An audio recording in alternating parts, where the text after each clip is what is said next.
Hello and welcome to another episode of the Kennel NRL podcast. A couple of weeks ago, we had Josh Reynolds on, and this week we have someone just as special and someone just as loved by Bulldogs fans. We have none other than the British Bulldog, James Graham, on the podcast. He currently runs his own podcast, The Buy Round. It's fantastic, and if you haven't subscribed, be sure to go out and check it. I'll leave the link down below. He's also commentating on Triple M, and he's seen on NRL, Fox League on NRL 360, and everybody loves him, especially Doggies fans being on there. Welcome, James. Thank you so much for taking the time. No, my absolute pleasure. We were speaking a little bit before about what the Dogs did for me, and especially the fans that took me in as one of their own pretty much from day one. It's still strange that people want to know about your story, but I guess it's not a bad thing, but a very strange thing for a person to be like, well, I was just a lad from Liverpool that liked to play rugby league, and it took me across the world, and I guess the fact that people want to know a bit of the story is pretty cool, and it's the least I can do for the Bulldogs faithful. Mate, that's awesome. Thank you so much. And look, to be honest, I think it's the humility that people are attracted to be honest. They can relate to the player that sort of, took the Dogs, led the Dogs to 2 grand finals, sort of revolutionised the way forwards played, and the fact that you're still around, you haven't gone back to England, that we can still have some access to you and see you on our screens. I think Dogs fans love that. And to be honest, I don't think they ever gave you up, even when you left. So I think, there's a lot there. I guess I just want to sort of get straight into it. You grew up in sort of football mad Liverpool, as you mentioned, but you were playing league as a young man. Like, did you ever feel like you were the odd one out playing rugby league in a sort of football mad town? I didn't feel it. I was. Okay, awesome. I was the odd person out. We're at primary school. I started playing when I was 8. I was the only one at primary school. People were just a bit like, this is a bit weird. I still played soccer, like at school, so as soon as break time, lunchtime, that's all we did. Bang, just like got the football out, the soccer ball. I forget where I'm talking. I go in between them, this hybrid English Aussie. So we'd play, and then school would finish, and even when I started playing, school would finish. And I guess it's weird to think back. It was a time when 8-year-olds were allowed to go to the park sort of on their own and trusted to come back on their own. Like when it got dark, I don't even know if that's allowed to happen now. I guess things do change. But we'd meet. Mum and Dad sometimes would drop me at the park after school. I'd go home, get changed, and then go and meet with me mates. And the old, what they used to call in England, jumpers for goalposts. So take our jumpers off. Walk 8 paces. Then someone else put their jumper down. That's the goal, and then we play games like knockouts or sometimes like mini games, and that's what we did. And then get into high school, you start to meet lads from other schools and whatnot. And the first question you get asked in school when you get to high school is, "Are you a Red or are you a Blue?" So are you Liverpool or are you Everton? That's the first question any lad asks. Everybody's like, it's such an important part of the culture of not just England, but specifically Liverpool. It's what people centre their lives around, and the whole city is the main aspect of Liverpool is their soccer teams, and obviously the rich history of Liverpool Football Club, especially recently, but also Everton as well, in terms of what they achieved, probably before I was born or while I was born. So that's the question. I was, look, I'm a Blue, but I play rugby. And to give you and the listeners some context of what the level of understanding was. So I say I play rugby. Obviously over here, it's different. You'd say I play footy. Yeah. But rugby over there, people say it and they don't really differ. There's no difference between league and uni. You just say I play rugby. Yeah. And then people genuinely at school would say, do you play the one where they all dive on top of each other, meaning rugby union, or because everybody speaks in soccer terms, do you play the one where you back heel it to your mate, i.e. a play the ball?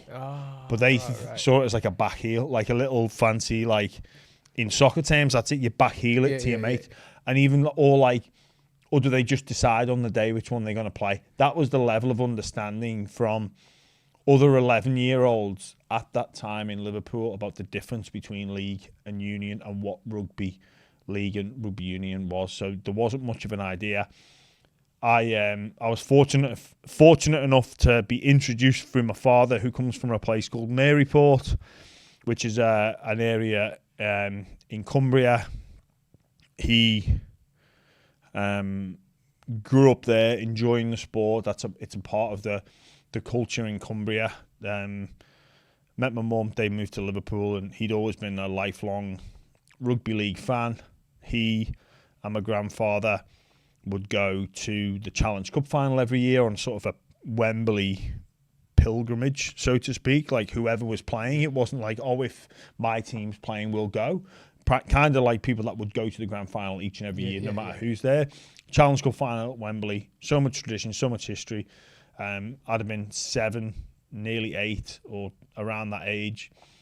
He goes to watch the Challenge Cup final. There's a coach, a bus going from St Helens.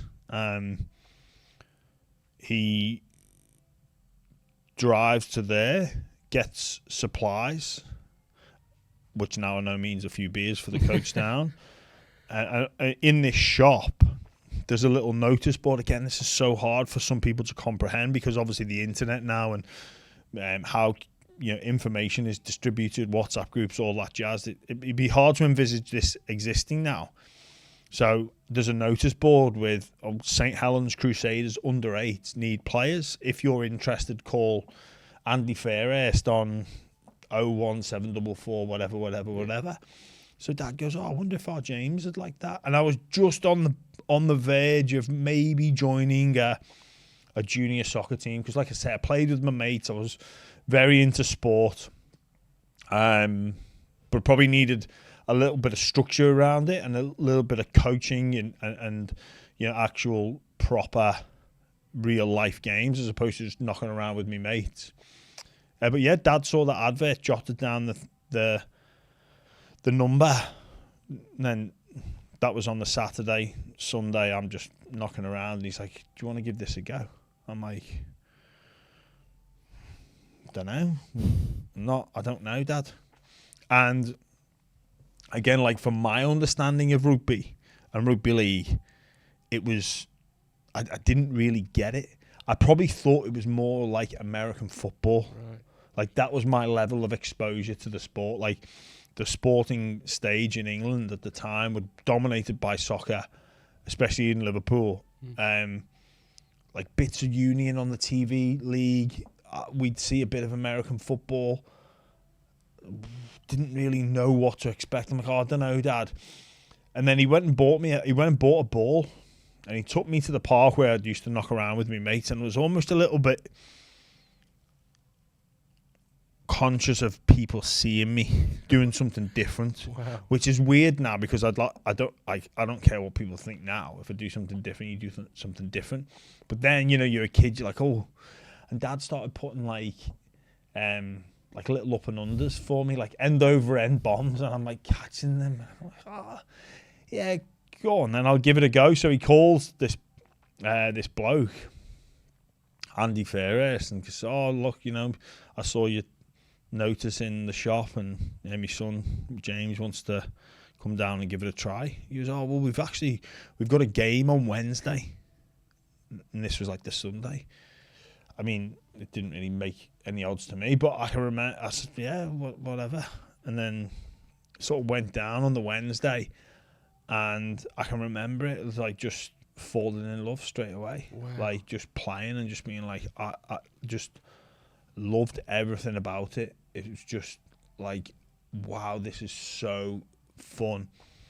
Just felt in my element, felt like I belonged. I can remember bits of the game.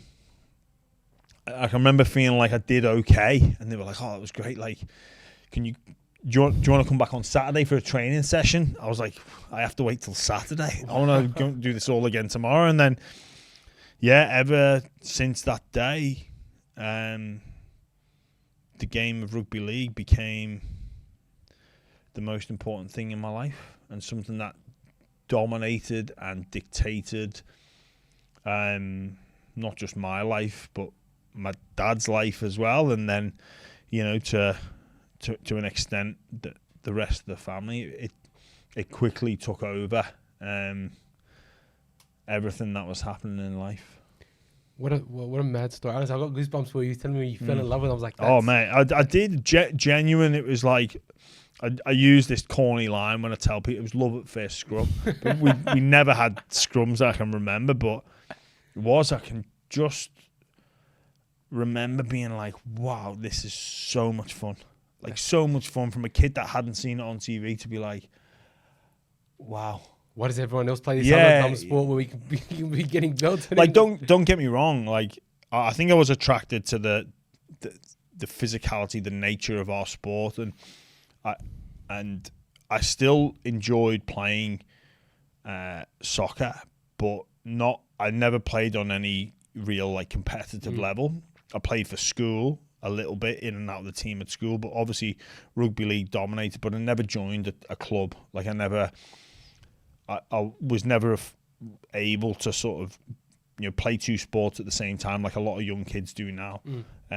Just like, again, because of where I was from, it took a lot for Dad to take me to training, and I'm one of 7 kids as well, so it was quite a drain on the family resources. You know, there was no, you know, now you know, kids generally play in their local area, and the other families take care. It's like, oh well, we'll take. Can you you know, you organise drop off, pick up for games and practice. I couldn't really do that because I lived like probably 20 minutes, half an hour from where this local amateur team played. Or sorry, the closest team to me played that I happened to start playing with. So that was never really an option. So it really did take a lot of the family resources away. And yeah, like I say, Dad dedicated a lot of his time to sitting on cold benches on a Wednesday evening, pitch black, and in a time where I guess podcasts didn't exist and mobile phones, he chatted with other parents really, but it was solely on him, and yeah, Mum would be at home with the rest of them, and yeah, it was I don't know if they there was no, they wouldn't have known they were sacrificing, but yeah, Dad missed out on things with his other kids because he was taking me to rugby. I say sacrifice, he was probably loving it really. He was, get away from the chaos. I mean, that's incredible, and clearly like there was a sacrifice, because if they're doing, you know, so much and driving you down and that, so like, would it be fair to say that you attribute I mean, like a lot of your success in the sport sort of to your parents? Yeah, you have to. I think any professional athlete would attribute a lot of their success to the dedication of the parents, because, you know, now as a parent myself, you see just how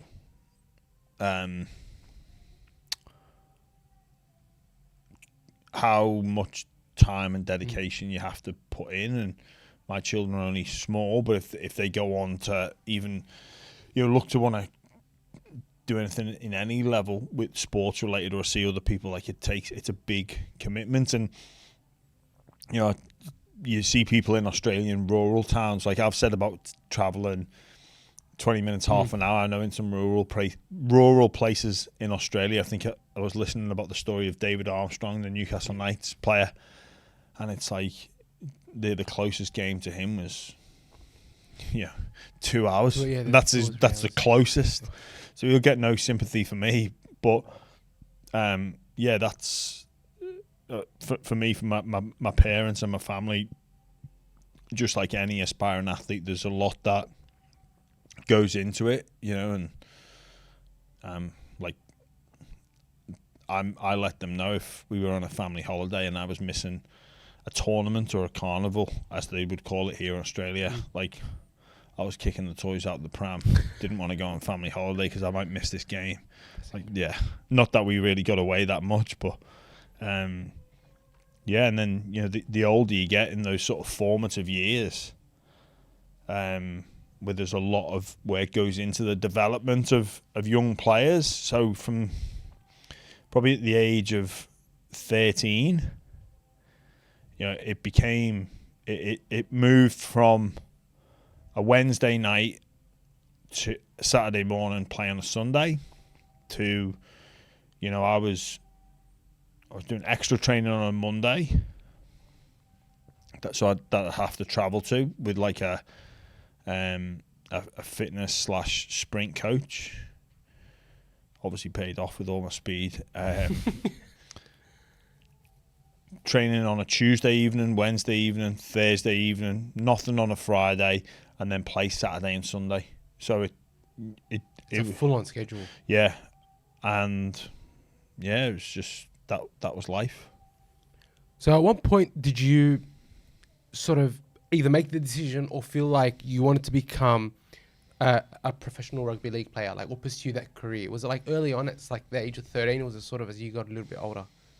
I reckon most 13-year-olds would dream of becoming a professional athlete. Like, it's held in such high regard. It's sort of seen as, like, I guess, like the ultimate goal. Yeah. Like, you speak to children, teenagers, and it's like, what if you could have, and if you could plan and dream of your future, what would it be? What would, like, rock star, actor, actress, musician, athlete? I reckon most would be attracted to the athlete and the actual dream. So it's there, but then when I sort of started to take it serious would have been maybe 14, 15, when I was getting picked in representative teams, playing a year above, sort of getting feedback to suggest I'm on the right trajectory. Being on a tour really helped me be like, wow, you get exposed. So previously, before coming on tour, you know, you train of an evening after school. I came on a tour here as a 15-year-old, and we were doing training in the morning, training in the afternoon. Kind of like, oh, this is a bit of all right. This life could get used to this, but then, you know, everybody else on that tour was likely thinking the same thing. Yeah. So I think that a lot of people have that desire to become a professional rugby league player or a professional athlete. But also, you know, as soon as you start to verbalise it, people are quick to tell you, you better have a backup plan. Yeah. That's true. Because the likelihood of it being achieved, I don't like to say coming true, because I think that's just a dream or a wish. But the likelihood, even if you go all in, the likelihood of it coming to a fruition is slim. Very slim. Yeah, and I think Josh Reynolds was saying something very similar about, you know, he's training with some of the younger, helping Josh Jackson out with some of the juniors, and, you know, he says there's sort of the same thing, like, out of all those hundreds and hundreds of kids that you see, like, very small percentage of them actually make it. It's funny as well, because I maybe I got lucky, I don't know, but I probably ignored people what they're saying, like, I have a backup plan. Sometimes you just got to be headstrong about it, huh? Yeah, sometimes you just got to go all in. It's probably the wrong advice, and that advice probably isn't for everyone. You know, when you hear certain people say, well, I was a high school dropout, but look at me now, I'm like a CEO and everybody doubted me. Well, they were right to. And they were right to call you out for dropping out of high school. 100%. Like, it's the wrong thing to do. Just because you got a desired outcome or you got a successful outcome of it. Like, you know, if you hear, like, there's often, like, people in the film industry or people in the music industry, I was your high school dropout, I was told I'd never amount to nothing. Well, they were right. There's a strong chance you probably like did amount to nothing. bang on. Like, and they were right with me to say, like, what, I can remember what are you going to do if this rugby thing doesn't work out? I don't know, sir. And he would have shook his head. And, like, my mum and dad, probably the same. Like, you need to treat your education seriously and all this. And I was like, yeah, I know. But do I? I just want to play footy. I did. I did all right at school, but I didn't apply myself anywhere near anywhere near to how I probably should have. But that's because all your energy was probably in rugby league. Yeah. Well, it was all I was thinking about. So I'd be at school and be daydreaming about football. That's mad. That's so I'd crazy. be, in the car again. Like, great to grow up without phones. Yeah. And all the distraction and the bullshit of social media. I was daydreaming about, if I make it, what's it going to be like? Oh, well, James, what have we just been speaking about? I don't know, sir. Sorry. Wasn't paying attention? Yeah,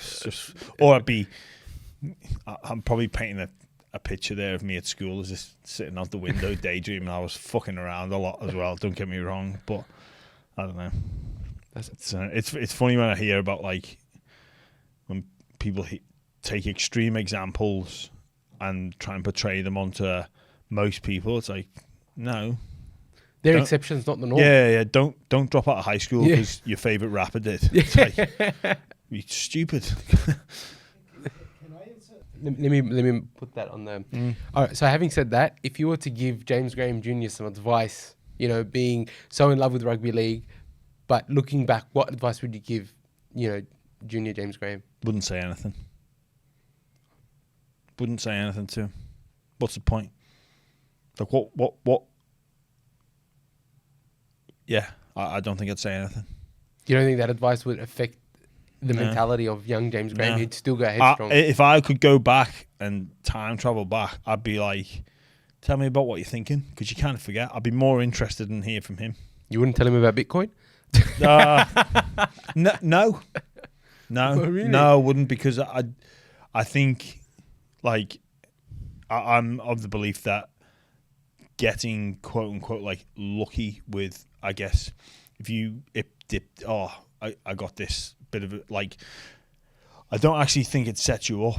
Like, there's pitfalls of winning the lottery. Yeah, quick money goes quick. Yeah, so I appreciate that question. Like, what would you tell him? And first off, that person probably wouldn't listen. If I had another go of it, would I do things differently? Of course. Like, yeah, absolutely. There's loads of things that you do differently. There's how you'd apply your time. But then having said that, I don't know, because I think we learn from our mistakes and we learn from our shortcomings and we learn from not having an easy life. Like, if just by chance someone tips you into Bitcoin 10 years ago, like, well, let me tell you, you'd be way out before now. Yeah. So I like having these conversations with people. Oh, yeah, I've actually got a friend, and he's got the email from someone about Bitcoin, and he went getting in real early, this cryptocurrency malarkey in Bitcoin, and he's like, if I'd have got in then, it'd be, and he goes, if I'd have spent like $10, it'd be worth this. Now I was like, bullshit, mate. It'd be worth about $2,000. Because you'd shit yourself. Yeah, sell straight away. It'd get to if you put a $10 in and it gets to 100, I reckon you're out. Oh, just keep one, and then that one gets to like maybe $1,000, and you're like, oh god, it's good. And then you're reading everything, and also, it would, like, they're different points in time. You've gone from one point in time. It would absolutely consume you. Yeah. You would be looking on your phone every single day. You'd see it get to $1,000 and then drop to 900. Oh my god. Oh, what am I gonna do? I fucked up. Oh, God. Yeah, everyone likes to go, if I'd have bought this stock or bought this Bitcoin at next to nothing, I'd be a billionaire by now. And I'm like, no, you wouldn't. You'd have shit yourself. And I would have shit myself. Yeah, you would have made a couple of grand and be done with it. I don't even know if you'd got to that. Yeah. And then you'd be that guy down the pub or down the cafe going, oh, mate, if only I'd held on. And then imagine the stress that causes just off one simple decision. People have no idea what things like that would do to them. I remember buying Bitcoin for the first time and watching it like 4 or 5 times a day. Like, what am I doing? Like, it's consuming me. You'd probably make more money focusing on building a business and sort of building work and actually making a proper income. You would, and 100%. that's the thing that you should invest your time wisely. And people, quick fixes, silver bullets, they don't exist, and you don't learn anything. But if you actually invest your time and you watch things grow and accumulate over time, you get way better satisfaction from that. Like, think about starting a business. If you just got like everything handed to you on a plate, you don't learn anything. It quickly goes away. You don't appreciate the level, the body of work that goes into these things. We've gone off track a little bit here, Just a little bit, but I'm honestly, I'm loving the conversation. Yeah, I think it's you know, again with social media and like people's attention span now with, you know, short form videos, like people just want instant success and quick gratification and then move on to the next one. You know, with people, I bought the Bitcoin, it skyrocketed, so what's next? Like, I don't think you get much life satisfaction from that. And it's just not, in my opinion, it's just not how life works. And people might sit there at home or listen in the car and go, well, it's all right for you. Well, not really. Yeah. We're all in the same boat, man. Like, I mean, look, speaking of, you know, body of work, working hard to get to where you are, building yourself up, you debuted a very, very long time ago. You debuted in 2003. Yeah, God. That's over 20 years ago. Is it? Yeah. It is, isn't it? Oh. 21 years. And you debuted against Castleford. I was 17. You were very young. Yeah, I was shitting myself. What do you remember about that game? Not being ready. Like, St Helens had a lot of injuries. There was 3 of us made our debut that day. 3 redheads as well, actually. Me, John Hill, and Ian Hardman. Ian Hardman was a lad who I played with in the academy. John Hill was a little bit older. We were decimated with injuries. And, yeah, I got told I was going to be making my debut. I was in the St Helens Academy at the time playing for the under-21s. So we'd have under-18s, under-21s, first grade. There was no reserve grade back then. So under-21s was like reserve grade. So you could have 3 players over the age of 21 that could play in the under-21s. Right. So, I mean, figure that one out. But again, like now, part of the culture of making your debut, like I see some people making their debut and they've got like 50 tickets, 50 family and friends, and they've got the t-shirts made up. And I'm like, how good's that? And you know, the coach will, the media department will hide a camera in, and they're breaking down, they're crying. It's like, I'm going to make my debut. I can't even remember being told. Really? I honestly can't remember really being told I was going to make my debut. I can sort of remember telling my parents and my grandparents, my schoolmates. Like one of my mates who I walked to school with, like he had to talking back about like having dreams and ambition. Like one of my best mates in the world, Mavis, Mark Davis, his name is. Like we'd walk to school together and I'd be like, I think I want to make it one day. I want to make it. Never really knew what making it was. But he was always like, yeah, brilliant. Like we talk about all sorts of shit. It was great, again, before phones, it was so good. The art of conversation. Me and Mavis walking to school. Like, oh, yeah. He's got, actually, you know what? I promised him. Said, if I make it, I'll give you my debut shirt. And he's like, all right, then, yeah. And he's got it still. Graham, 31.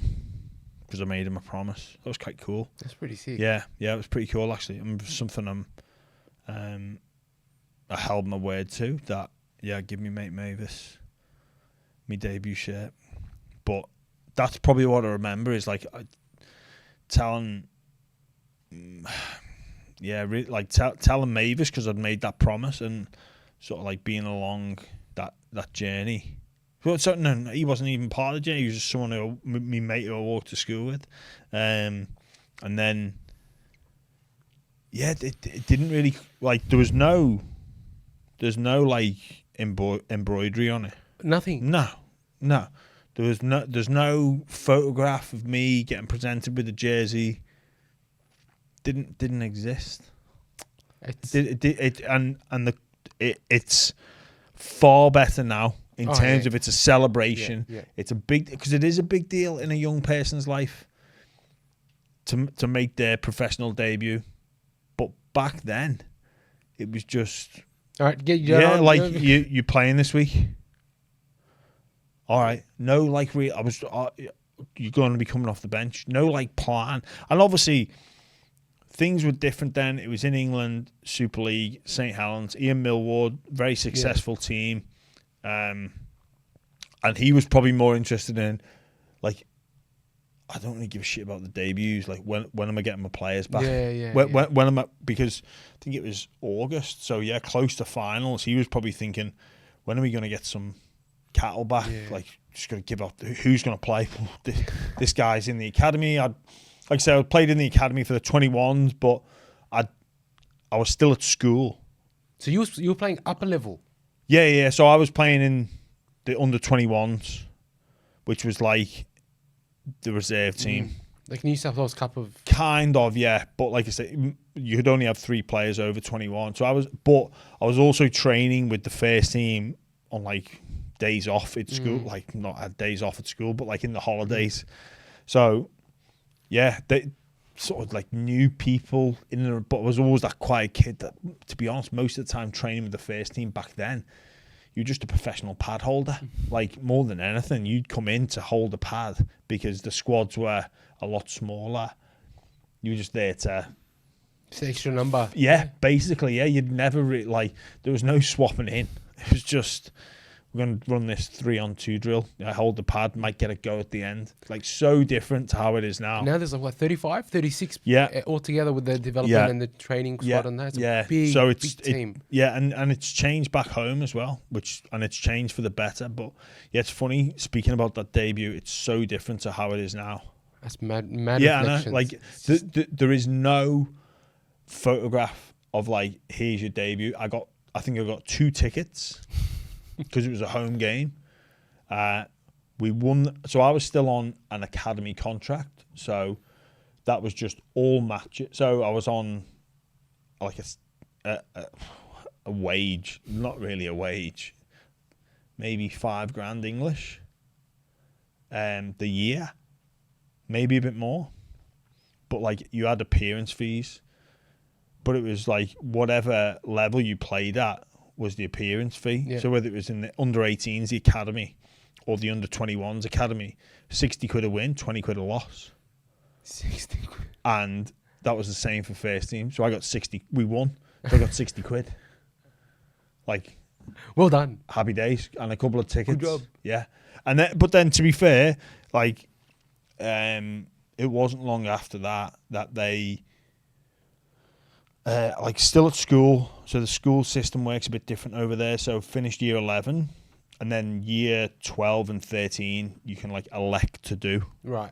But some people leave and go on to, I guess, like, you know, jobs or apprentices.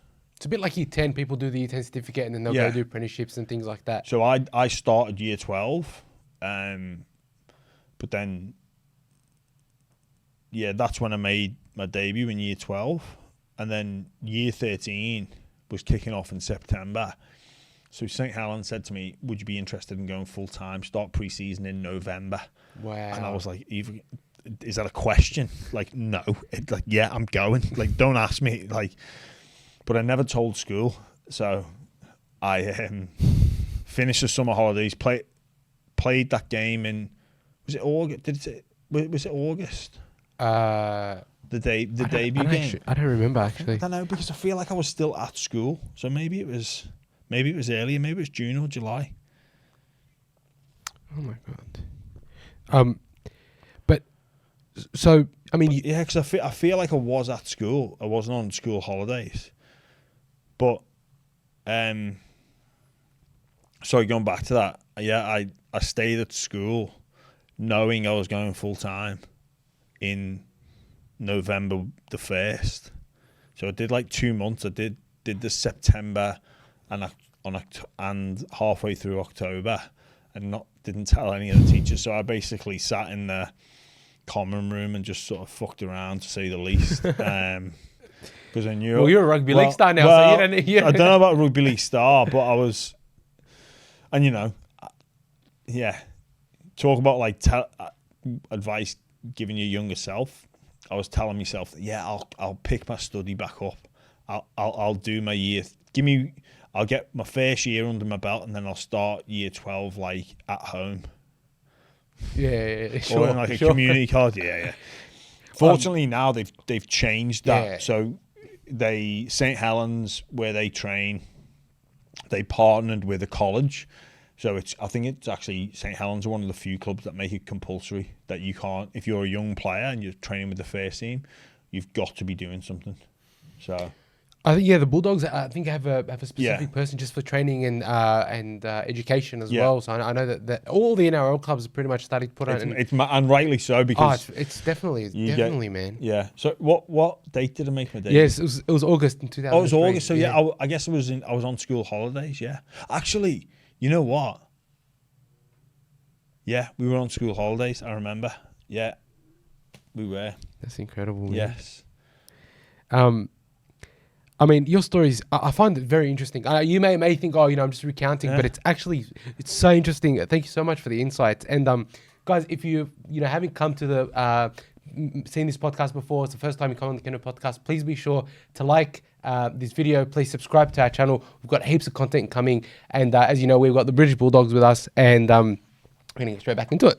Now, come to 2011, you announced that you were leaving St Helens to come to the NRL. We should mention in that time, you played, I think, 5 or 6 grand finals and 3 Challenge Cups, right? So you were in a successful team, right? You were sort of the leading prop at that point in England. And you sort of decided to just pick up and leave. And I don't think you had won a grand final. No, we'd won one in 2006. You'd won the one in 2006. One in 2006, and then we lost 07, 8, 9, 10. And then before the one we actually lost in 11, I made the decision to come over. But we'd won 3 Challenge Cups. We'd won a World Cup Challenge as well. Yeah. Played for England. So you were really successful. And you decided to come to the NRL and the Bulldogs, no less. Yeah, so it probably goes back to that tour as a 15-year-old. Yeah. Never been on an aeroplane before. Got picked in a tour to come out here. An England tour. I was playing a year above. Sort of got here and was like, wow, I'm liking what Australia's about. Like it was all so new. I'd been to France before. Like we'd driven down there on holiday. It's France, bro. Yeah, yeah. Those Frenchies. I was happier back home in England. Forget France. So then come here and was like, yeah, wow, like this is a beautiful country. But I also had really, what attracted me was how much they loved their rugby league and the fact that it was everywhere you went, you couldn't escape it. And obviously I've come from a totally soccer background where that's in the papers, that's all the people spoke about, that's on the sports news bulletin. Like I'd watch Sky Sports News, like what the old teletext, like everything was soccer. I loved it. And it was everything about the culture. And then coming here, I was like, hang on, what is soccer back home is rugby league here. It's not as big, but like they treat their rugby league seriously. It's the number one item. So I was like, right, daring to dream about my career at that time. Sort of made a bit of a promise to myself. If the opportunity to come out here ever comes up, I'm going to take it. There'd been things in and around when I was maybe like 19, 20, or maybe even younger, about coming over and doing like a player swap system, like getting experience out here. But that never happened, whatever. Then there was some interest a little bit earlier, but I was contracted to St Helens, and I was loving playing in St Helens. Like I was playing with my mates. I was playing with players that came through the system together. So there was a group of maybe 8 players that had all come through that academy system, that were all playing in the same team, that had won grand finals, won Challenge Cups, competing for honours, that were still together. St Helens as well, like that's the club that I supported as a kid. I was sat on the wall cheering on St Helens win the Super League game that won the first ever Super League title in 97, where they didn't even have the playoffs, or maybe 96 where they didn't have the playoffs, and I think they beat Warrington, and that was a first past the post because that was tradition in England, and then they lift the Super League. I was at the wall. I sat on the wall to watch them in Challenge Cup games. I was a season ticket holder as a kid. I was there at the very famous Wide to West game, a playoff game where if your viewers want to look up like what excitement is, Google Wide to West. I'm getting goosebumps thinking about it now. Wide to West. Wide to West. Like, I am actually goosebumping here because it was just like at the stadium. Like, I was there, you'd go home, you'd watch it on Sky, and it's like Eddie Hemmings, it's Wide to West. Like, just the cameras shaking. Like, I was a fan. And then, okay, I've made this promise with myself as a 15-year-old. But then, I didn't know what life was like. I was just a kid, just a teenager that was ignorant to life's challenges. And, even speaking about my dad, who got me into rugby league since the age of 7 or 8, whenever it began, I could count on one hand the number of games he'd missed. Wow. Like, one hand. That's incredible, honestly. And all of those were in Australia or New Zealand. Like, he travelled up, like, got into first team, regular. And by that age, like, mum was coming to most of the games as well with mum and dad. They were travelling to away games. It was a big part of their life. They'd come over. I'd been picked on a few tours. They came to like New Zealand and Australia. Dad played in France a couple of times. Dad missed a handful. So like that was going to end. But yeah, that year when I think I made the call the back end of 2010. St Helens were trying to re-sign me to extend. I was off contract. Also, St Helens were moving to a new stadium, which was a big deal for them. So this ground that had been had so much history, so many memories, that was finishing. But the year I was due to come over here, that was when they were getting ready to play the first year inside this new stadium, which for the people of St Helens and the owners was a massive deal, and they wanted me to be a part of that team. They didn't want their young prop or the middle-aged prop in terms of football, mid-20s, to be leaving. So they were desperate to keep me, and they pulled on the heartstrings. But then, excuse me, when I came over here on an England tour, 2010, and I decided to, through Dave Riolo, who was the player agent who I'd met through some mutual friends at St Helens, organised a few meetings and a few catch-ups with different teams.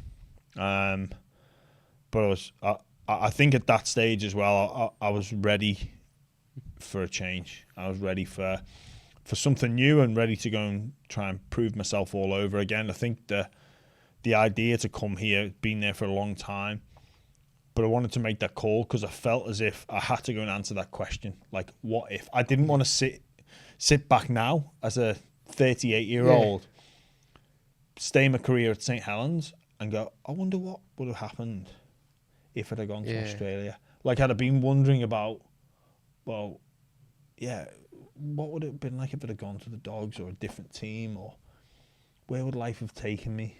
What would I be doing now? So why the Dogs? Just a matter of sort of the offer, or was it something that attracted you about the Bulldogs? There was an attraction there, yeah.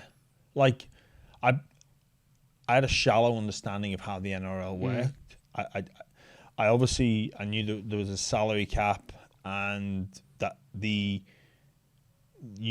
back then, like the winners would change quite often, and there'd be, teams would sort of cycle up and cycle down, where back in England it was St Helens, Wigan, Leeds. And the Bulls? Bradford, but they pretty much gone. They'd been relegated by that time. That's how quickly they finished. Warrington, they hadn't won the league, but they'd circle up there. So I'm probably missing one out as well. So sorry if I've offended anybody. So yeah, but yeah, Saints, Wigan, Warrington, Leeds were the big ones, and they'd always be there. So you could, if you were an Australian or a base player, New Zealand base player, and you're going over to England, and you wanted to be successful, you'd know which one to choose. But I was kind of a bit naive. I didn't really know what was going on. I knew that teams would cycle. Didn't know about like who was the big shows. Like didn't understand like who. I didn't understand the NRL like I understand it now. But then got to the Dogs, and it was a funny meeting because everything back then as well was based at Homebush. They were redeveloping Belmore. And even just how the club was set up, I was very naive. Like, so back in England, the chairman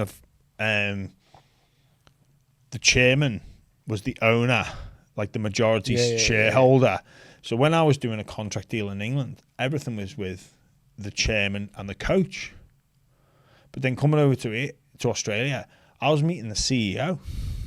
And I was kind of like, who are you, sorry? What am I meeting the CEO for? Which was Todd Greenberg. Yeah. I couldn't get my head around it. I was like, when are we going to meet the owner?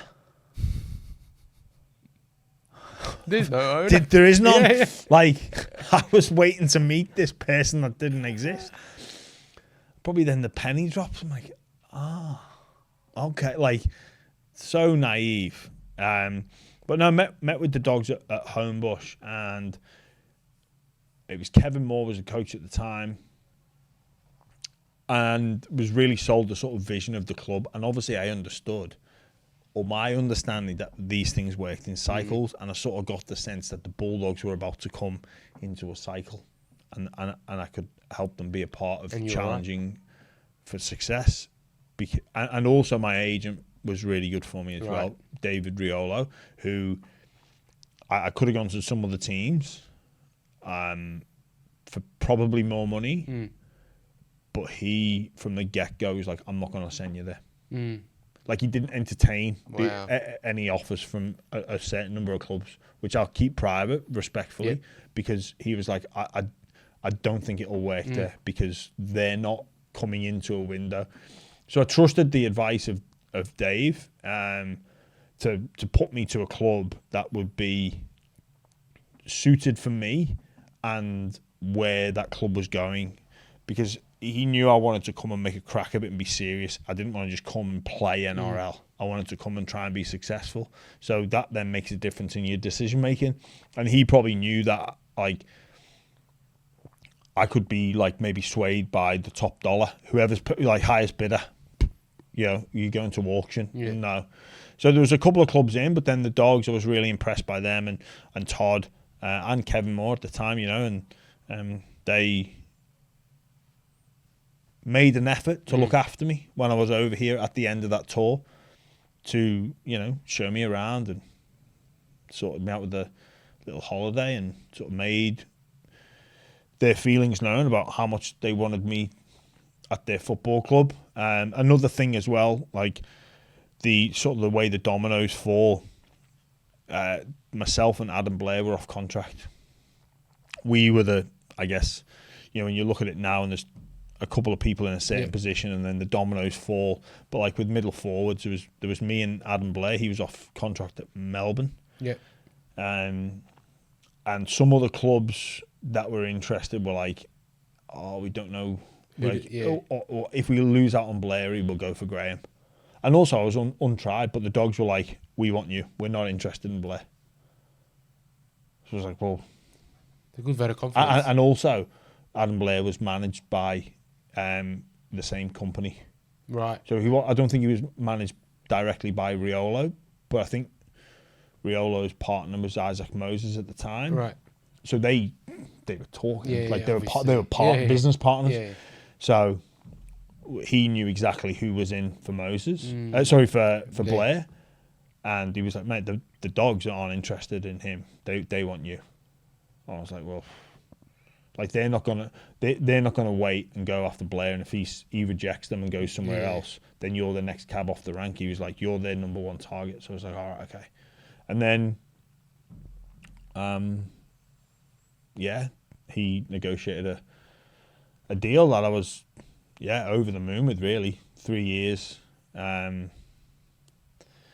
Favourable exchange rate. Didn't come for the money, but the exchange rate at the time was very helpful for compared to the pound. Didn't realise the cost of living in Sydney. I'd spent some time here in Sydney, but Jesus, that shocked me, to say the least. Coming from the north of England, just a bit of a knockabout lad, and then you're dealing with Sydney prices, that can send you into a state of shock. But it's funny how you become sort of accustomed to the price of goods and services, and you're like, it's all right now. It's not $12 a beer. It's actually not bad. Yeah. These schooners, they're $6. Well, back home, it's like, when I was first going back home, I was like, couldn't believe how cheap England was. It was like where I grew up. But now, coming over to the Dogs, sold that vision by the club. That they made it known that they wanted me. They weren't interested in anybody else. That was the deciding factor. The deal was good as well. It made good sense. It was security as well of a 3-year deal. I think I was 26 at the time. So, signed with the Bulldogs and Kevin Moore as well. So, things certainly changed. So, you come to the Dogs, I guess Riolo did give you some good advice because you played 2 grand finals at the Bulldogs. What do you remember of those 2 grand finals? 2 grand finals, obviously 12. We new coach, Desi Hasler. Like, that's a big story within itself. Coming over under his coaching and philosophies. It was new to everyone. Just everybody at the club bought in.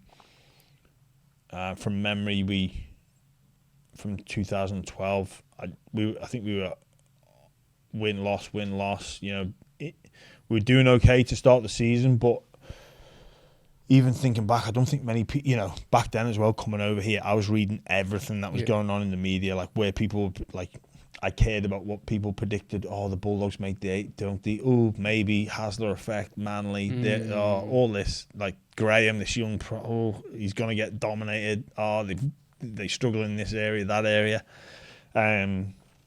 So, just hopped on board for the wave in 2000, or hopped on board the roller coaster, and then we were just flying. Unstoppable. I think we put like a 12-game winning run or something like that. We lost in Canberra, which again we were like, oh, it's all right. We kind of needed it. Minor premiers. Barber's killing it. We're playing this style of football that's sort of revolutionary, new school from an old school era. Like, I feel as though I'm a big part of that. Like, I'm loving life and loving, and also like loving my teammates. Like, got into that dressing room, and it was a big adjustment. I felt like I had to go and win over my teammates and win the respect of my teammates all over again, which I kind of enjoyed, that challenge. Win the respect of the fans again, prove myself again, which I was really attracted to in terms of coming over. And like I say, probably needed that change. So I was so determined to like make a statement at training. Like, it was bloody hard as well, because a lot of it was so new to me, and probably embarrassed myself a few times, but I was determined to like show to everybody that this kid from Liverpool could make it in the NRL. And then that 12 season, we were just flying, and then some epic playoff games, like we're in the mixer, and then the grand final against Melbourne, we just came up against an incredibly well coached football side that were prepared for all our like shut down our strengths. And obviously, probably not a great day for me personally for obvious reasons. But in terms of what we did, like we were so close, and then we were coming, and I think it was Vunivalu that It was Vunivalu who played on the wing for them that day. Like, he had like the game of his life. Was it Vunivalu or was it the other guy? Was it Korobiti? Korobiti. I think it was Korobiti. Yeah, sorry. Yeah, so Korobiti just had the game of his life. I know it was one of the Fijian wingers that get them mixed up, but yeah, just shut down. We were so one pass away so many times. One pass away so many times. That play that had worked so well for us. That was an afternoon grand final. They were just happy to knock it down. I was like, fuck. But that's sport, and you got to give credit where credit's due. And Melbourne, they got a legit one, which I know they'd been striving for a long time. Yeah. But they were so well coached that day. The 14 grand final, obviously similar heartbreak. I feel like the Dogs win that game to the 65th minute. You came up against fellow Englishman Sam Burgess. Do you remember that sort of that? I don't want to say just rivalry, but that, I guess, that clash. Both sort of being English boys, coming to Australia, making your mark. Do you remember that about the grand final? Yeah, of course.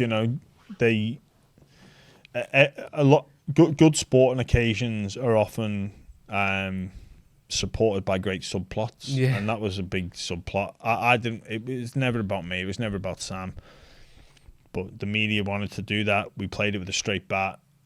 We were England teammates. We played a couple of games against each other in England. But as soon as I got here, Bulldogs, Souths on a Good Friday, at a good time to start that rivalry because, Souths and Easts is their big rivals. It's Dogs and Para.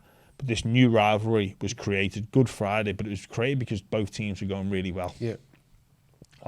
So that helps. It was more of a rivalry as opposed to geographical location. It was more of a this is a good side. Yeah, this is a good side. This is a good side, and they play on this day. This is something to get excited about. And then just a couple of English lads that happened to play in the middle for their opposing for the opposition and. Yeah, he had a couple of brothers with him. I came by myself, whatever. No, look, so the media built it up. And I guess the kickoff for that game, there's a lot that goes into it, but I was ready to go and get some action. We were kicking to the right. If anybody that watches rugby league, which a lot, I'm assuming the listeners do, would know that it's front rowers, props, stand on the back line. So I was expecting Dave Tyrrell or George Burgess. I was praying for Dave Tyrrell. George would have been a different beast. He was on fire that year. But Sam's there. And yeah, we're just trying to do the best for our team. I think if you look back at that run into finals, especially all those games, Melbourne and Manly specifically, we were fast starters, and that's how we got the jump on the opposition. So it was we're just going to fly out the gates and blow you away, and then you're going to be chasing your tail. That was our sort of way to do it. Now all teams want to start fast, but we made it we were going off, especially in that Melbourne game. We drove that momentum. It was probably a game too far for us. Do you think your grand final was against Manly? Yeah, probably fair was against Melbourne. That was one of the best games I've ever played in. That was one of the best performances I think I've ever been a part of. That was the 30-8, was it? Something like that? Yeah. 30-8. Yeah, we were. You blitzed them. It was insane. Against the Melbourne team that had been so dominant for so long. I remember that game as well. Greg Eastwood played out of his skin. Timmy Laffey was amazing. Yes, that's Hocko right. Reynolds, we were all tolls. Fantastic.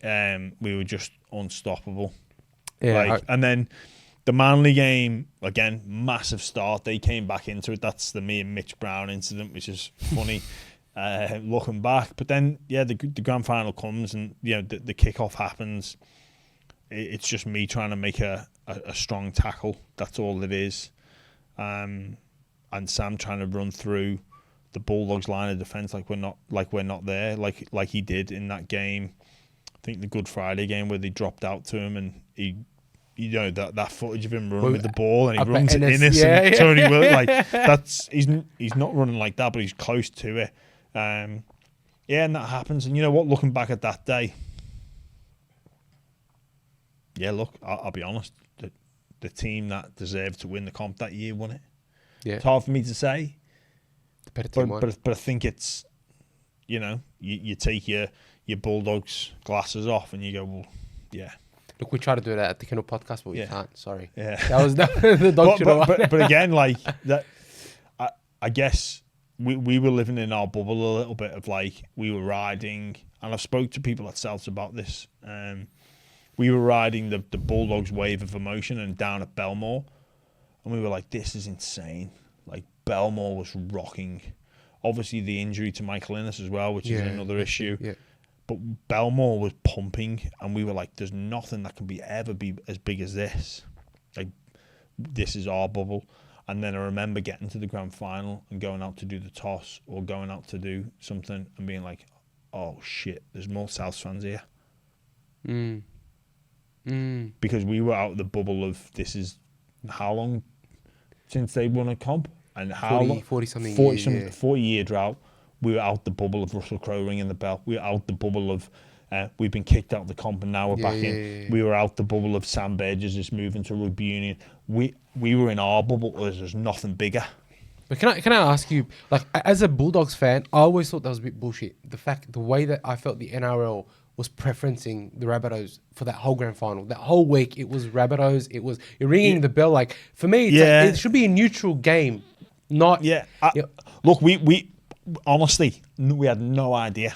Like, we had no idea about what was going on. See, I find that so interesting because Josh said the same thing. Josh Reynolds was saying the same thing. And I was just like, how? Like, we as fans... I remember back then, even like on the Kennel forums and in social media, we're like, "This is complete bullshit. They're preferencing the Rabbitohs. This is complete bullshit." We were just in there, like, oh my god, there is no hotter place in the world right now than Belmore. Like, there is nowhere you'd rather be. There's no fans like them, and like, we just couldn't see we had no idea that was going on. Do you think the Bulldogs fans are the most passionate fans? Look, I don't like to say that. Fair enough. Because go to South America. I'm saying in rugby league. In rugby league. I'm saying in the NRL. Like, if you look at the it depends what you mean by passion. Like, there isn't a single like. All right, I'm obviously biased because I'm a dog supporter, but there isn't a single fandom in any of the clubs when the Bulldogs are even mildly successful are as crazy. I know what you're saying. So we were speaking about it off air about the recent King's birthday win against Para. Like, there's probably no other team in the competition that win a game on King's birthday and are going off. Felt like we had won a grand final. Yeah, and there's probably sometimes to the detriment about like the hyping up how much. Or like you going through navigating difficult periods, but it's so like I'm a sports fan that in other leagues and of other sports and of other like individuals, and like I think we think that naturally, but I think at different points in time, different fans would take over as like this. We're the like, and it almost becomes. But who cares if you are? Who cares if you're not? Like, the fans for the Bulldogs can make a difference, a huge difference. The fans for South Sydney can make a huge difference. The fans from other clubs probably don't make a big enough difference. Okay. But I back the fans of the Bulldogs to make a difference to their football team. And that's what it comes down to, in my opinion. Like, having your fans be a part of the club that make a difference on game day. That's where the Bulldogs fans... And whether, like, if they're at a 9.5 and another team's at a 9.6 and at different points in the calendar year, at different points in their history, when things are going good versus things going bad, it changes. Like... one of the things that piss me off about rugby league is when people go, rugby league's a better game when that team's going well. I'm like, well, they could say that about all 17 teams. But it's just how sport works. That, like, the madness of sport, it's crazy. It makes us do insane things. And it makes us think that no one could care about anything as much as we care about our team. And, like, think about Origin, like, no, I'm blue and I care more about this than the Queenslanders and the Queens. Like, it's I'm not saying that the Bulldogs fans aren't the most passionate, but again, I'd want a more description. I want a definition of what you mean by passionate. I've seen fans in other sports do some like ridiculous things. But when does passion cross the line? I think what happens is the Bulldogs fans know that they can make a difference and with their atmosphere and with their love and unconditional support of the players. But you're not thinking enough if you don't think other teams have that same effect, or other fans have that same effect for other teams. And also, like, there's no award every year for like the most passionate fans. There should be though. I reckon that'd be really cool. Actually, that would be cool. Pretty awesome. Maybe it could like inspire better atmospheres at the games and more crowds crowds because you know what, the crowd made a difference on King's birthday. 100%. I was there. If that's a core stadium and there's 10,000 there, we lose. I don't even want to know about the result. Yeah. The quality of the product probably wasn't as good. Is nowhere near as good. I agree 100%.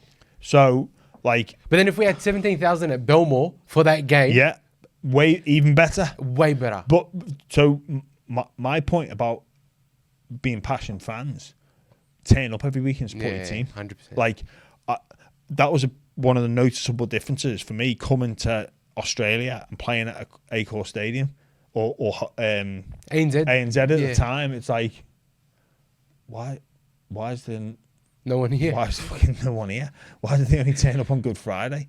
Because it doesn't. I know. That great. It's just. Like, I know. Like that's the honest truth as a fan. Like I'll go regardless. But it's like if there's 17,000 people there, it sort of feels like it's dead. It does. Even though it's not. The old argument of like you go. The reason our game is so good on TV. It is such a good product for television, made for television. And the old argument used to be, well, you go to the game because there's atmosphere. That's the thing. But now at those bigger stadiums, there is no atmosphere. So why would you go to the game? I love the Bulldogs fans, but go to the game. Okay, we talk about passion, and this isn't a knock, but it's like a passion. Where's your passion? Like, I'll tell you an example about playing in sport. I love the Bulldogs, or I love my team. The game's on Friday night. Tell you what, fucking hell, traffic will be bad. Yeah. I'm with you. Yeah, you know what? I'll wait. I'll just watch it at home. Yeah, it is. Look, to be honest, you know, and when you put it like that, like, and look, I get the difficulties and the cost of living, and I get how hard it is sometimes to take your family to the game. I understand that. But my point is this. So it used to happen like when we were playing, like, you know, you'd hear teammates talk and they say, like, we do these like almost like interviews with like 3 questions, like tell us a bit, almost like a podcast like this, but very short, much shorter. Tell us about yourself growing up. And basically it was mostly the same story, and people would say, I'm willing to do anything. And there was a lad, I remember, I'll never forget it. I'm willing to do anything to win a grand final for this club. 2 days later, he was late. Like, why are you saying that you'll do anything when you can't even fucking turn up on time? So your anything is not very much. Is doing easy things. Or your anything to win a grand final for this club means I'll be there to fucking get me ring and lift the trophy up. Like you it's a throwaway line. I'll do anything. What does anything mean? Like, if it fucking means something so much to you, you can't even be on time. So don't bullshit me and say I'll do anything. You won't do anything. You'll do some things. You'll go if it suits you. If it suits you. If it's convenient. Yeah. And like I love the supporters of our game. And they should never underestimate the difference that they can make. And if you're going to be passionate, what I'd love to see is packed out stadiums each and every week. Because I know the difference it has in England. Like, I come from a soccer background, and I hate to say it, but look, fucking Anfield and the difference that makes. And it's like, Even on Like, Trafford, like when Man United are when playing. like Liverpool won the league because of Anfield, and they've won Champions Leagues because of Anfield. Like that's the only fucking reason they win it, because the some of the comeback wins that they've had on European nights.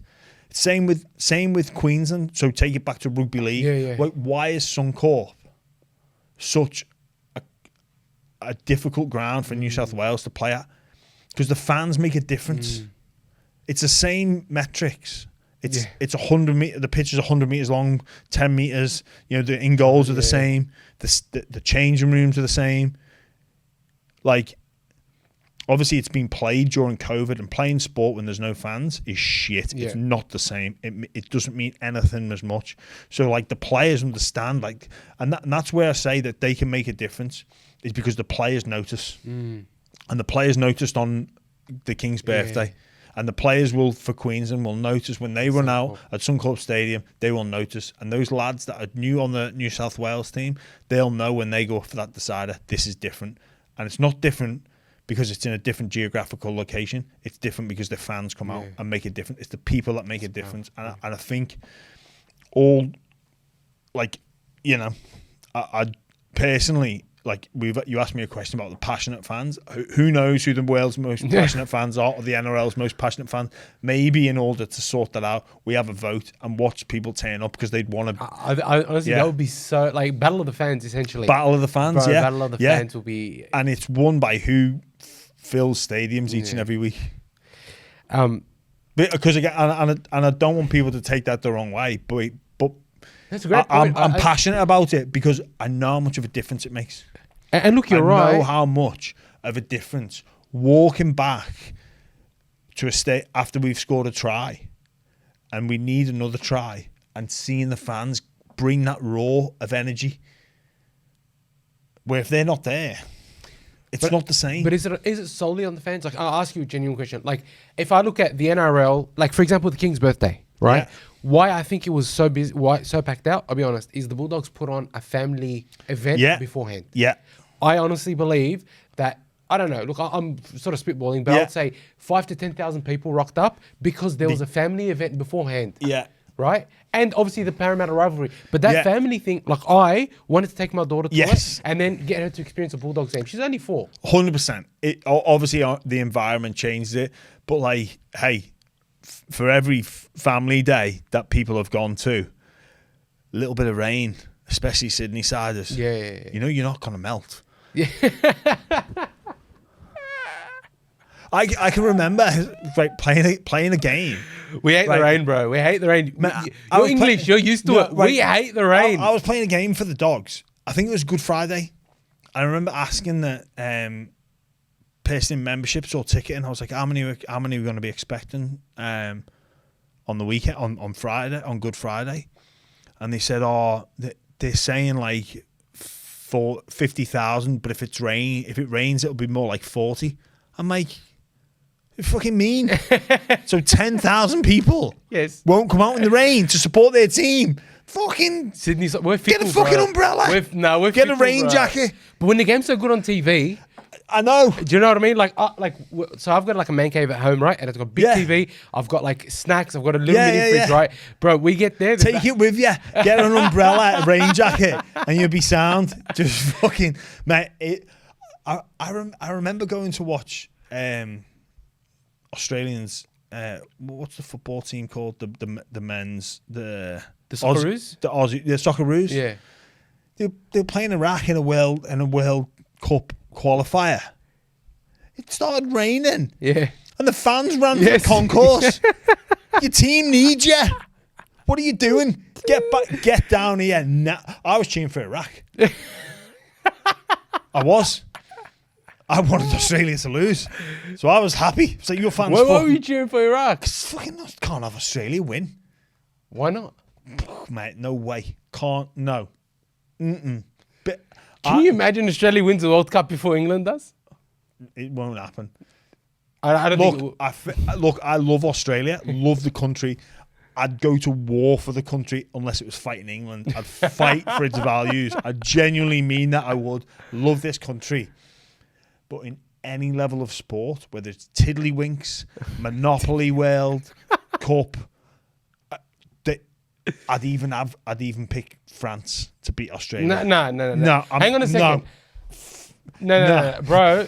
Actually, that's a big call. Yeah, you can never pick France over anyone unless you're French. That's the only excuse. Are you French, James? No. Well, then you can't pick France. Sorry. It's a bit. I'd probably just turn off. Yeah, all right, that's a better. All right, that's better. That's better. That's a big statement. I do. But on a sport, you know what? I've said this before. So, the Matildas, were playing England in the semi-final. It was a great game, by the way. That was a really good game. Yeah, and I remember walking my kids to school, and this lady goes, "Oh, split loyalties tonight." Like, nope. No.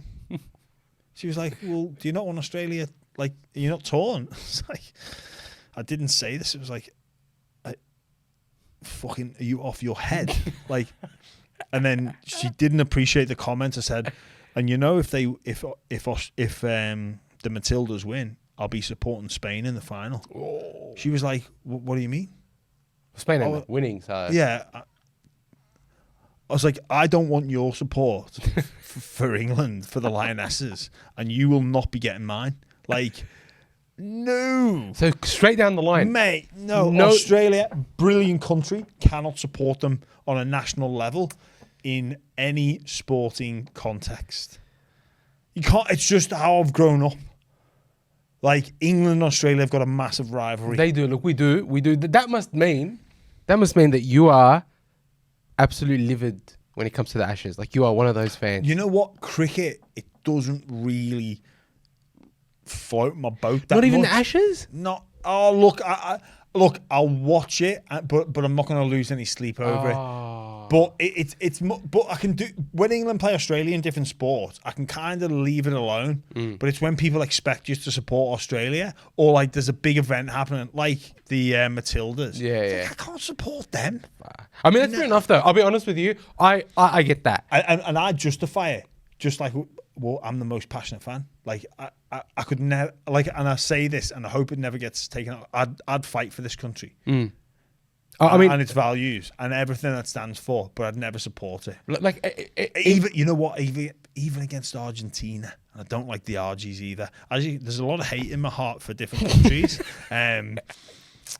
Yeah, but like, this I'm being a bit. Obviously, come on, hey guys, look, James is, Jimmy's absolutely. For those that are just listening on audio, I am smiling when I say it's very as a bit of wind up. It's very tongue in cheek. And with that, I'd love to thank James Graham for taking the time out to come onto the Kennel podcast. It's been such a pleasure to have him here, talk to us about his career, how he got to the Bulldogs, and so much more, and also to show us what a passionate fan looks like. If you have made it to the end of this podcast, please be sure to like the video, subscribe to our channel, share it with your friends. We've got so much more coming up. We've got more players coming on. We've got more events that we're going to be recording and following up on the podcast. So please be sure to continue with your support. We recently hit 1,000 subscribers, which is a big milestone for us on YouTube, and we're looking to continue that growth. Once again, thank you for all your support. I hope you've enjoyed the podcast, and I look forward to entertaining you with some more content moving forward. Thank you very much, and I hope your team wins unless you're the Parramatta Eels.